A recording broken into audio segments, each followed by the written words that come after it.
Welcome back to my class. Modal auxiliaries part 1 में हमने can, could, में और माइट के बारे में पढ़ा था। आज हम आगे कुछ और मॉडल ऑक्सिलरीज के बारे में डिस्कस करेंगे, लेकिन इस वीडियो को देखने से पहले अगर आप पार्ट 1 का वीडियो देखना चाहते हैं तो लिंक डिस्क्रिप्शन बॉक्स में दिया हुआ है। So let's start with will and shall. Will और शैल के बारे में आपने पहले भी टेंस में पढ़ा होगा। ये दो हेल्पिंग वर्ब्स हैं जो कौन से टेंस में यूज होते हैं? फ्यूचर इंडेफिनिट टेंस में।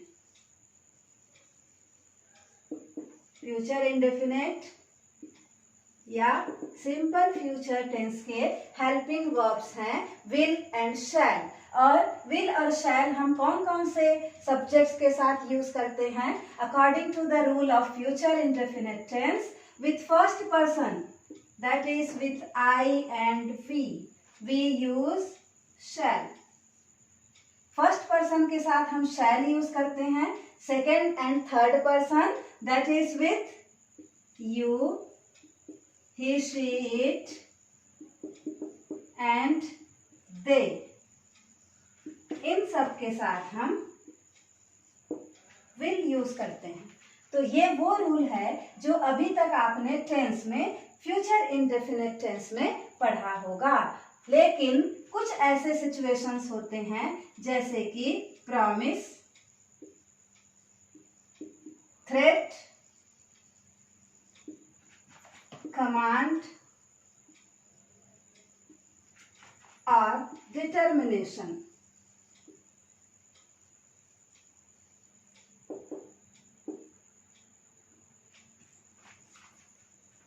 ये जो एक्सेप्शनल केसेस हैं, अगर किसी सेंटेंस में कोई प्रॉमिस हो, कोई वादा किया गया हो, या फिर कोई थ्रेट हो, थ्रेट मीन्स धमकी देना, या फिर कोई कमांड, कमांड मीन्स आदेश, या फिर डिटर्मिनेशन, डिटर्मिनेशन मतलब दृढ़ निश्चय। तो इस प्रकार के सेंटेंसेस में हम विल की जगह पर शैल यूज करते हैं और शैल की जगह पर विल यूज करते हैं। मतलब ये जो रूल है उसका ठीक उल्टा हमको करना है। मान लीजिए एक सिंपल सेंटेंस में हम आई के साथ शैल यूज करते हैं, just like I shall go to market. I चूंकि फर्स्ट पर्सन है इसलिए हमने इसके साथ शैल यूज किया है। लेकिन यही अगर किसी सेंटेंस में प्रॉमिस हो, just like I will gift you a new Android phone if you score good marks in your exams. अगर तुमने एग्जाम में अच्छा स्कोर किया तो मैं तुम्हें एक नया मोबाइल फोन गिफ्ट में दूंगा। This is a promise. तो प्रॉमिस किया जा रहा है, इसलिए हमने आई के साथ, आई फर्स्ट पर्सन है होना, उसके साथ शैल चाहिए, लेकिन हम यहाँ पर क्या यूज करते हैं? Will, because it is a promise. Okay, see the next example. How dare you behave with me this way, I will report to the police. तुम्हारी इतनी हिम्मत कैसे हुई मुझसे इस तरीके से व्यवहार करने की, मैं पुलिस में रिपोर्ट करूंगी। सो दिस इज अ थ्रेट, धमकी दिया जा रहा है। तो ऐसे सेंटेंसेस में हम फर्स्ट पर्सन के साथ विल यूज करेंगे। अगर ये सेकेंड या थर्ड पर्सन होता तो हम शैल लगाते। ठीक है, क्योंकि हम सामान्य स्थिति में आई और बी के साथ शैल लगाते हैं, लेकिन यहाँ पर हमको चेंज करना पड़ेगा, शैल की जगह पर विल यूज करना है। Next, command. You shall not go until you are permitted. जब तक तुम्हें अनुमति नहीं दी जाती तब तक तुम यहाँ से नहीं जा सकते। यू के साथ हमने शैल का प्रयोग किया है, जबकि सामान्य स्थिति में क्या होता? सेकेंड पर्सन है तो इसके साथ हमको विल लगाना पड़ता। Similarly, we will win the match. हम ये मैच जीतेंगे, ये हमारा दृढ़ निश्चय है, डिटर्मिनेशन है। तो किसी भी तरीके से ये हमारे लिए डू और डाई की कंडीशन है। So we will win the match, first person के साथ हमने विल का यूज किया। तो ये थे एक्सेप्शनल केसेस जहां पर हम विल की जगह पर शैल और शैल की जगह पर विल यूज करते हैं। दैट मीन्स आई और वी के साथ विल और second and third person you, he, she, it and they के साथ शैल का प्रयोग करते हैं। तो अगर आपको एग्जाम में कभी भी सेंटेंस के बाद ब्रैकेट में ऐसा दिखा कि यहाँ पर डिटर्मिनेशन लिखा हुआ है, तो आपको समझ जाना है कि अब हमें या तो विल का यूज करना है या फिर शैल का करना है। आपके पास दो ही ऑप्शन होंगे, विल और शैल। अब आपको सीधे सब्जेक्ट को देखना पड़ेगा। Since we is the subject here, we is first person, तो फर्स्ट पर्सन है, सामान्य स्थिति में यहाँ शैल होता। अब हमको ठीक उल्टा करना है और विल लगा देना है। तो इस तरीके से आप एग्जाम में इजीली क्वेश्चन को सॉल्व कर सकते हैं। Okay, will and shall are used in some other situations also. Will is used to express willingness. willingness मतलब होता है इच्छा या वॉल्यूशन। कोई चीज जो हमने डिसाइड कर लिया उसको बताना। Just like I will apply for this post, मैं इस पोस्ट के लिए अप्लाई करूंगा या अपनी दावेदारी पेश करूंगा। दैट इज माई डिसीजन, ये मेरी इच्छा है, विलिंगनेस है और ये मैंने डिसाइड किया है। चूंकि ये विलिंगनेस या इच्छा को प्रकट कर रहा है, इसलिए हमने आई के साथ विल यूज किया है। नेक्स्ट शैल। शैल का प्रयोग हम सामने वाले की इच्छा या उनकी राय जानने के लिए भी यूज करते हैं। Just like shell I rub the board, क्या मैं ये बोर्ड मिटा दूं या क्लीन कर दूं। दैट मीन्स हम स्टूडेंट से पूछ रहे हैं, सामने वाले से पूछ रहे हैं कि अगर आपने नोट डाउन कर लिया तो क्या मैं अब इसको क्लीन कर दूं। Shall I rub the board. Next, shall we go for a picnic, क्या हम पिकनिक पर चलें। यहाँ पर भी सामने वाले की राय जानने की कोशिश की गई है। पिकनिक पर चले या नहीं कौन बताएगा, जो सामने है वो। तो सामने वाले का ओपिनियन जानने के लिए हम सब्जेक्ट कोई सा भी हो शैल का प्रयोग करते हैं। Okay, let's see now what are the uses of would. Would is the past of will. Will के पास्ट के रूप में भी हम वुड का यूज करते हैं। किस तरीके से देखिए, एक सेंटेंस है डायरेक्ट स्पीच में, डायरेक्ट नरेशन में, he said I will call you, उसने कहा मैं तुम्हें फोन करूंगा। अगर इसी सेंटेंस को हम इनडायरेक्ट स्पीच में चेंज करेंगे तो ये क्या होगा, he said that he would call मी, उसने मुझसे कहा था कि वह मुझे कॉल करता। तो विल के पास्ट के रूप में हमने किसका यूज किया है, वुड का। वुड का सबसे ज्यादा यूज और इम्पोर्टेंट जो है पोलाइट रिक्वेस्ट।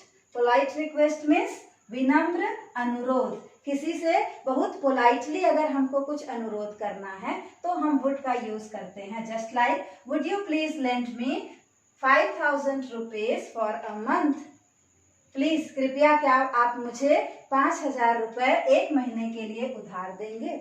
तो अगर किसी से हमको पैसे उधार लेने हैं तो हमको पोलाइटली ही रिक्वेस्ट करना पड़ेगा, हम उसको ऑर्डर तो दे नहीं सकते। तो ऐसी जगह पर हम वुड का प्रयोग करते हैं। पार्ट 1 में हमने देखा था पोलाइट रिक्वेस्ट के लिए कुड का यूज भी किया जाता है, लेकिन would is more common.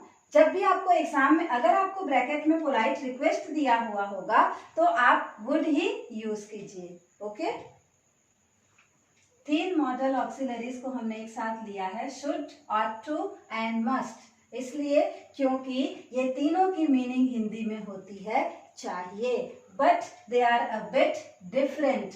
There is a difference of degree, not of kind you can say, थोड़ा थोड़ा डिग्री का फर्क है। चलिए सबसे पहले हम शुड को देखते हैं। शुड को हम हिंदी में बोलते हैं चाहिए।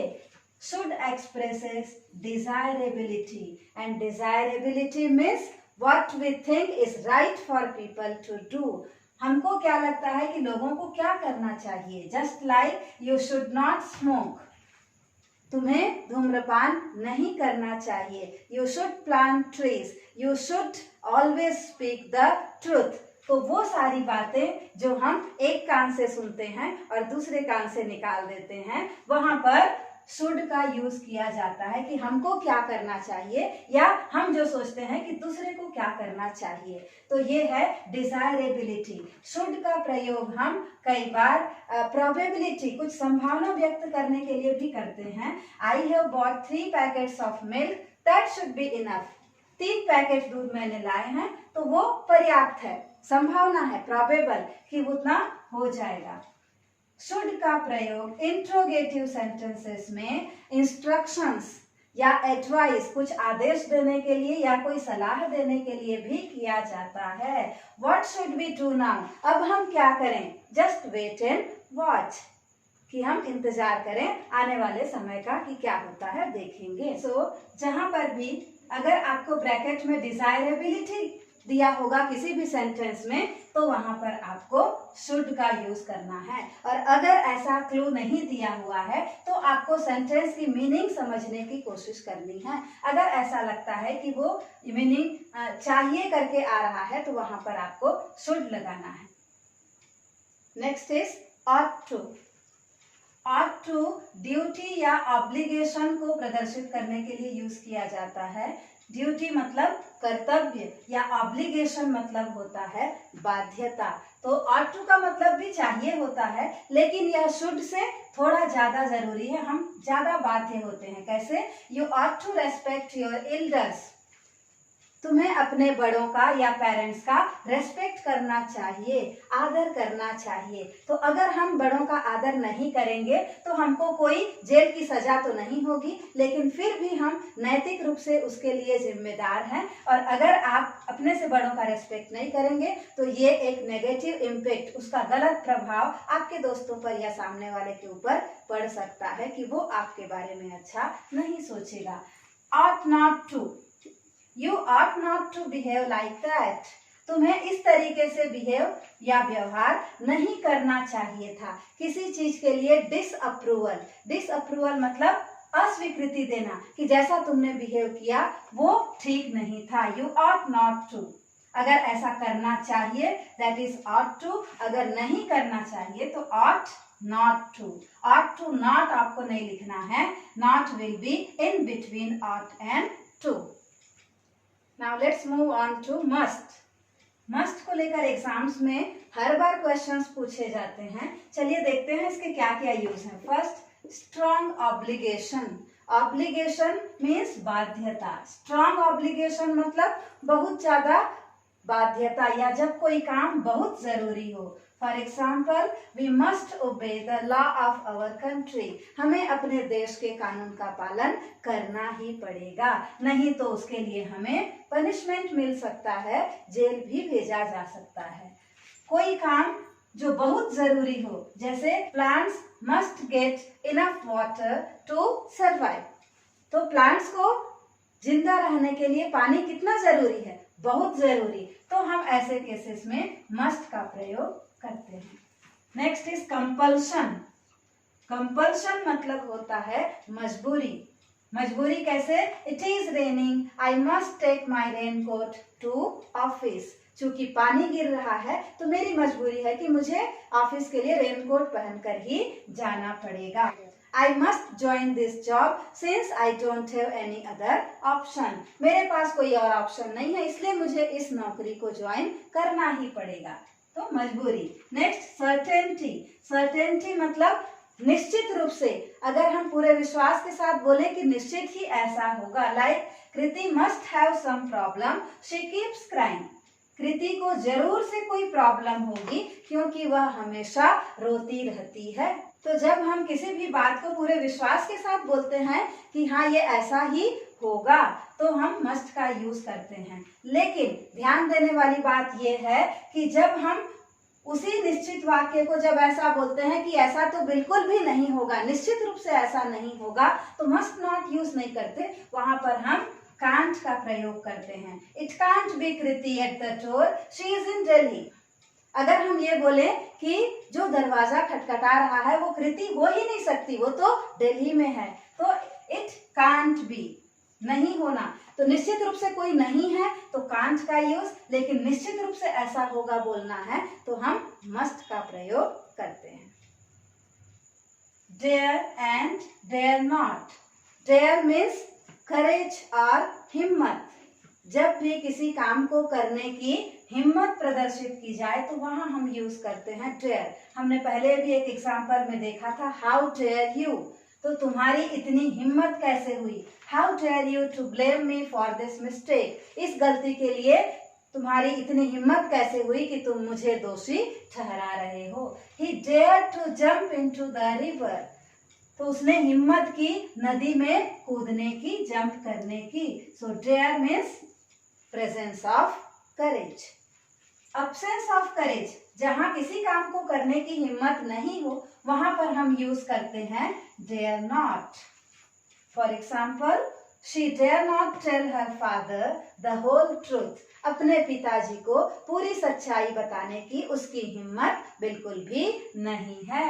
तो हिम्मत का न होना, that is dare not. Okay, 2 more modal verbs are remaining, that are must not and need not. Must not, जैसे हम must का प्रयोग किसी बहुत जरूरी काम के लिए करते हैं, जैसे you must clean the room, तुम्हें इस रूम को क्लीन करना ही पड़ेगा। लेकिन must not बिल्कुल नहीं करना है, प्रोहिबिशन। प्रोहिबिशन को हिंदी में बोला जाता है निषेध। तो जहां पर कोई काम करने की बिल्कुल मनाही होती है वहां लिखा हुआ होता है निषेध। आपने सार्वजनिक स्थान में, पब्लिक प्लेसेस में, ट्रेन में लिखा हुआ देखा होगा, you must not smoke in public places, सार्वजनिक जगहों पर आपको धूम्रपान बिल्कुल भी नहीं करना है, पूरी तरह से निषेध है। अब देखिए, मस्ट मतलब किसी काम को करना जरूरी है और मस्ट नॉट मतलब बिल्कुल नहीं करना है। उसी को अगर हम बोलें कि you should clean the room, see what is the difference between this two. अगर हम बोलते हैं you should clean the room, तुम्हें इस रूम को साफ कर लेना चाहिए, मतलब ये है it would be a good idea if you clean the room, अगर तुम रूम को साफ कर लो तो ये बहुत अच्छी बात होगी। लेकिन अगर हम बोले you must clean the room, तुम्हें इस रूम को साफ करना ही पड़ेगा, दैट इज नेसेसरी। ओके, तो ये डिफरेंस होता है शुड और मस्ट में। नीड नॉट, नीड मतलब जरूरत, नीड नॉट मतलब जरूरत का न होना। Your course has been completed, you need not come to college any more, तो आपका कोर्स कंप्लीट हो चुका है, अब आपको कॉलेज आने की जरूरत नहीं है। जरूरत नहीं है, ऐसा नहीं कि आपको बिल्कुल नहीं आना है या आप आ ही नहीं सकते। अगर हम बोले यू मस्ट नॉट कम, तो अब आपको बिल्कुल कॉलेज नहीं आना है। लेकिन नीड नॉट जब हम बोलते हैं आप आ सकते हैं, लेकिन अब उसकी जरूरत नहीं है। So this is the difference between must not and need not. Let's now revise once again whatever we have learnt in modal auxiliaries part 1 and 2. So let's start with can. Ability. Can expresses ability. Can क्षमता को प्रदर्शित करता है। वही क्षमता अगर past में हो, एबिलिटी इन पास्ट, तो हम क्या यूज करते हैं, कुड। पॉसिबिलिटी, जहां कहीं पर भी किसी काम के होने की संभावना हो वहां या तो हम मे यूज करते हैं या फिर कैन यूज करते हैं। मैंने पार्ट 1 में भी बताया था, मे को हम औपचारिक केसेस में, फॉर्मल केसेस में यूज करते हैं और कैन को अनौपचारिक में। ओके, रिमोट पॉसिबिलिटी, जहां किसी काम के होने की संभावना बहुत कम हो वहां पर हम यूज करते हैं माइट। विलिंगनेस, इच्छा को प्रकट करने के लिए विल का यूज किया जाता है। पोलाइट रिक्वेस्ट के लिए हम यूज करते हैं वुड। वुड जो है विनम्र अनुरोध, जहां किसी बात के लिए की जाती है वहां वुड का प्रयोग किया जाता है। कंपल्शन, कंपल्शन मतलब मजबूरी, ऑब्लिगेशन मतलब बाध्यता। तो ये दोनों स्थितियों में हम कौन सा मॉडल ऑक्सिलरी यूज करते हैं, that is must. Prohibition, prohibition मतलब निषेध, निषेध को प्रदर्शित करने के लिए must not. Presence of courage and absence of करेज, मैंने अभी आपको बताया कि प्रेजेंस ऑफ करेज के लिए डेयर का यूज किया जाता है और absence of courage dare not. एक और बहुत important modal auxiliary, promise, threat, command and determination. अगर ये कोई परिस्थितियां हो तो हम विल या शैल का यूज करते हैं। अगर फिल इन द ब्लैंक्स में आपको इनमें से कोई एक भी वर्ड दिखाई दे, प्रॉमिस या थ्रेट लिखा हुआ होगा, तो आपको श्योर हो जाना है कि दैट मस्ट बी विल और शैल। तो कम से कम 50% आपका आंसर यहीं पर करेक्ट हो जाएगा। आपको ये समझ में आ जाएगा कि यहाँ या तो विल आएगा या फिर शैल आएगा। अब विल होगा कि शैल होगा आपको कैसे पता चलेगा? तब आपको सेंटेंस के सब्जेक्ट को ध्यान देना होगा। अगर वो फर्स्ट पर्सन में होगा तो हमको विल यूज करना होगा, और सेकेंड और थर्ड पर्सन में होगा तो शैल लगाना होगा। That means just opposite of the general condition. So these are the keywords to express the mood of different sentences by modal auxiliaries। अगर आपने इस लिस्ट को भी बहुत अच्छी तरह से याद कर लिया है तो आपको क्वेश्चन सॉल्व करने में कोई परेशानी नहीं होगी। So it's very necessary to remember these words. I am showing you the screen. You can take the screenshot so that you can remember the things properly.